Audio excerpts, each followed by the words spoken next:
Hello dear children, welcome to history class. We are learning chapter number 8, Industry and Trade. In this lesson we have already learned India has established Industrial Development Corporation to bring about greater development in the industrial sector. Many industries flourished in India, which became beneficial for improving India's national income as well as a greater development in industrial sector. They are a textile industry, silk industry, jute industry, hand sculpting industry, automobile industry, cement industry. Such many industries are there which became beneficial for India to achieve greater development in industrial sector, as well as it also became beneficial for increasing India's national income. Agriculture, the major occupation of India, in which majority of Indian people are engaging. This field, this industry also bring about greater development in industrial sector, and agriculture sector also became beneficial for improving India's national income. Now in this session we are going to study the policy of central government and other industries. Policy of central government. What are the policies taken by the central government for improving the industrial sector or attracting the foreign investors to India, etc. We will study from this part. In the fourth five-year plan, focus was placed on paper industry, pharmaceutical industry, motor tractor industry, leather goods, textile industry, food processing industry, oil, color, sugar industries, etc.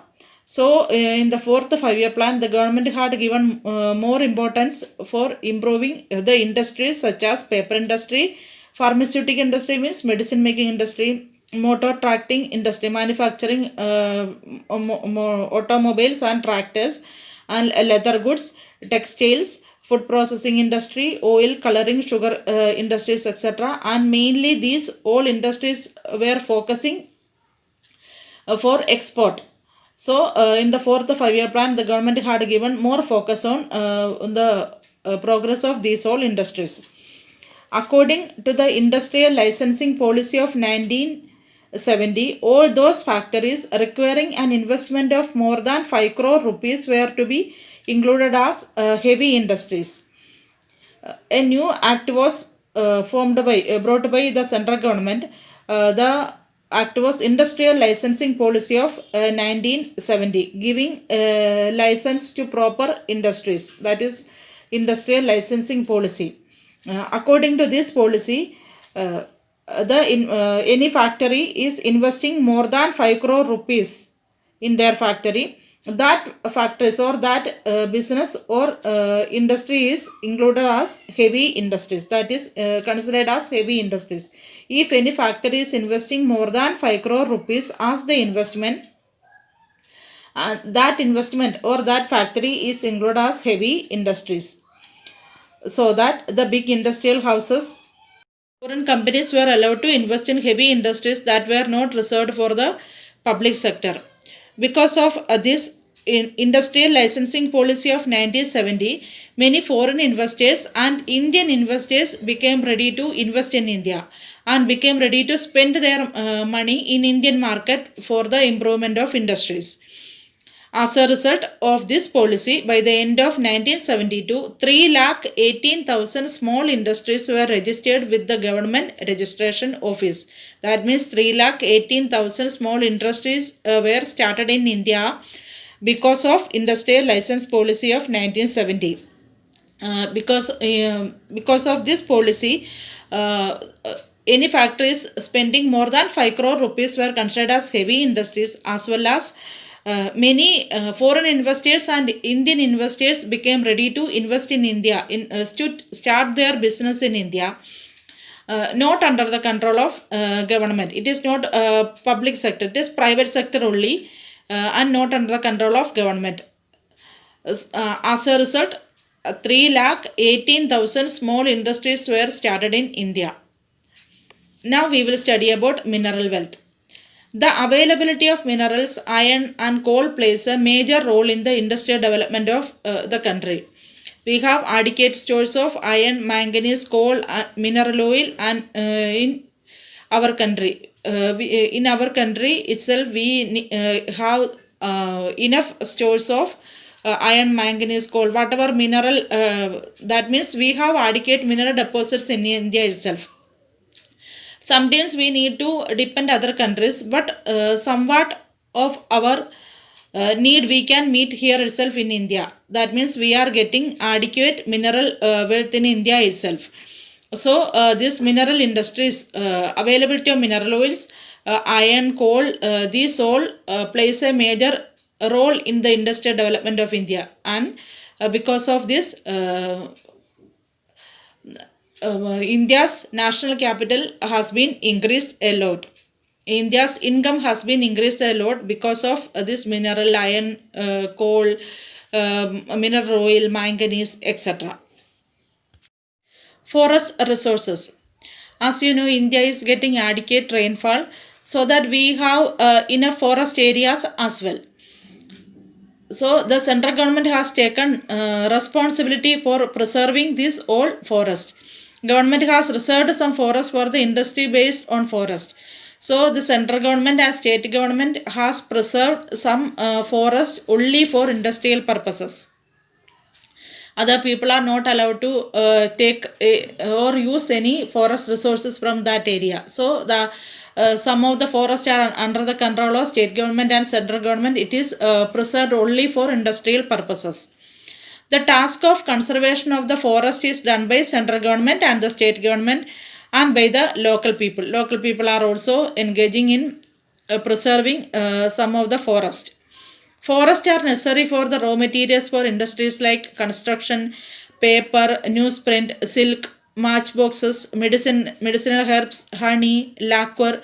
Lacquer means hard glassy varnish, and raw material needed for paint.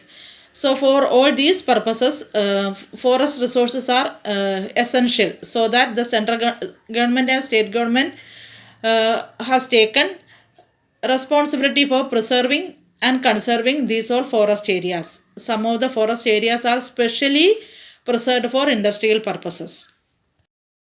Now fisheries. Fisheries include seawater fish and freshwater fish found in rivers, canals, ponds, lakes. Fishing is doing in river water, canals, ponds and lakes, as well as from seawater. So fisheries include seawater fish and freshwater fish found in rivers, canals, ponds and lakes. The government have built harbors, or old harbors have been redeveloped only for fishing purposes. And fish seed incubation centers, fish seed growing centers. The incubation centers means fish growing centers and fishing industry training centers have been provided for the growth of industry. From the fishing industry training centers, people are getting a training in how to do the fishing. And fish seed incubation centers are there. From there, people are getting small fishes for starting their fishing, starting their fisheries. And many harbors also have been built by the state government and the central government for the people to do fishing. Now another important sector in India which give more national capital or national income in India, that is tourism. India has a rich cultural heritage.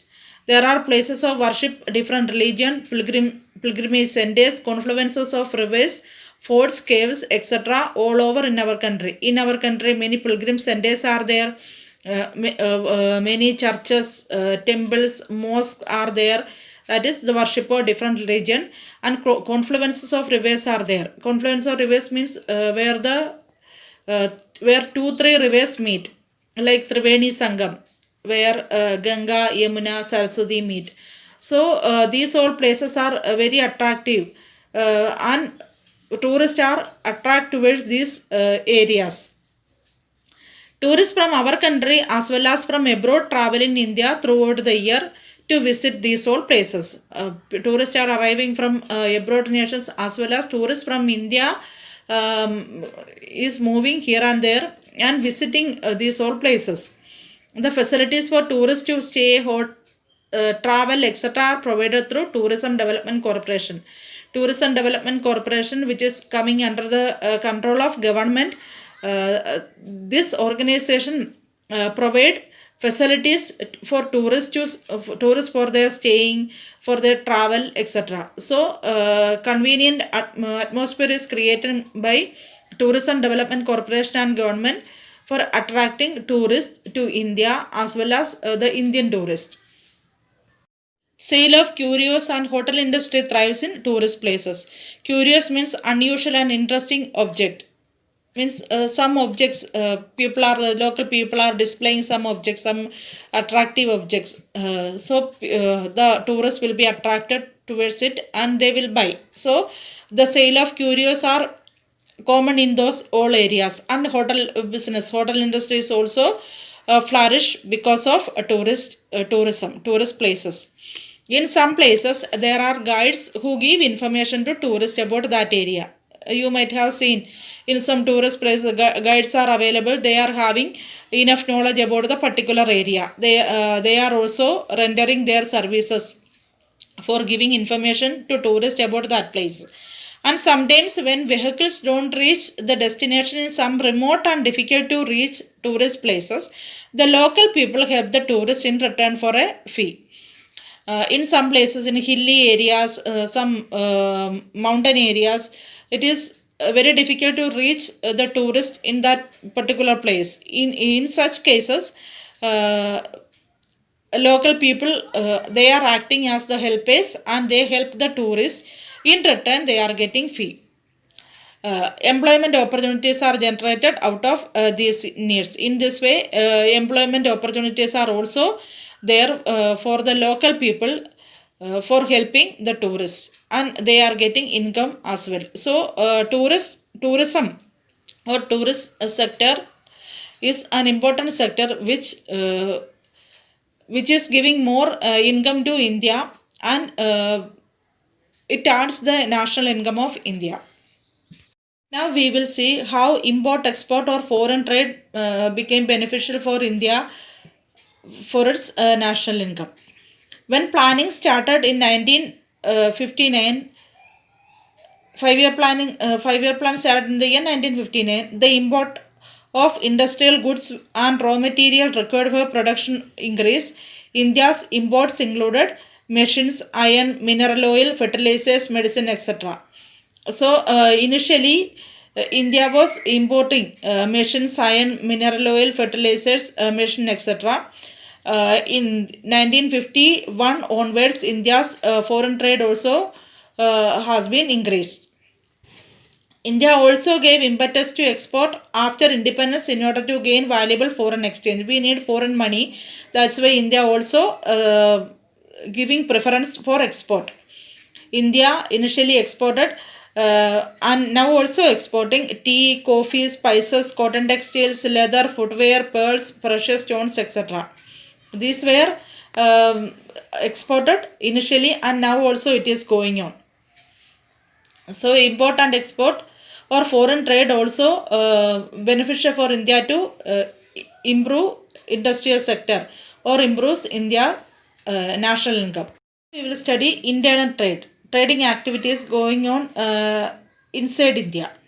India's internal trade take place via railway, waterways, roads, airways, etc. These are the 4 ways to doing internal trading activities. Ports like Mumbai, Kolkata, Cochin, Chennai are the important. Commodities like coal, cotton textile, rice, wheat, raw jute, iron, steel, oil seeds, salt, sugar, etc. are included in internal trade. Which are the ports mainly carry out internal trade? Mumbai, Kolkata, Cochin and Chennai. Which are the important commodities which is flowing in internal trade? Coal, cotton textiles, rice, wheat, raw jute, iron, steel, oil seeds, salt, sugar, etc. are included in internal trade. Due to the development of industries, the standard of life of the country improves. Many opportunities for employment became available. On the whole, it helps the progress of the country. As we all know, if the industries improves or develop, people will get job opportunities. If people are employed, then naturally the standard of life of the people increase. If all the people are having job, and if the people are living in good or leading good life, then the nation will progress. Nation's money will increase, wealth will increase. In this way, it all on the whole, it helps the progress of the country. In the next chapter, we shall see how the life of Indians has been changing after independence, that we will study in the next chapter. So read the textbook very well and understand it. Thank you.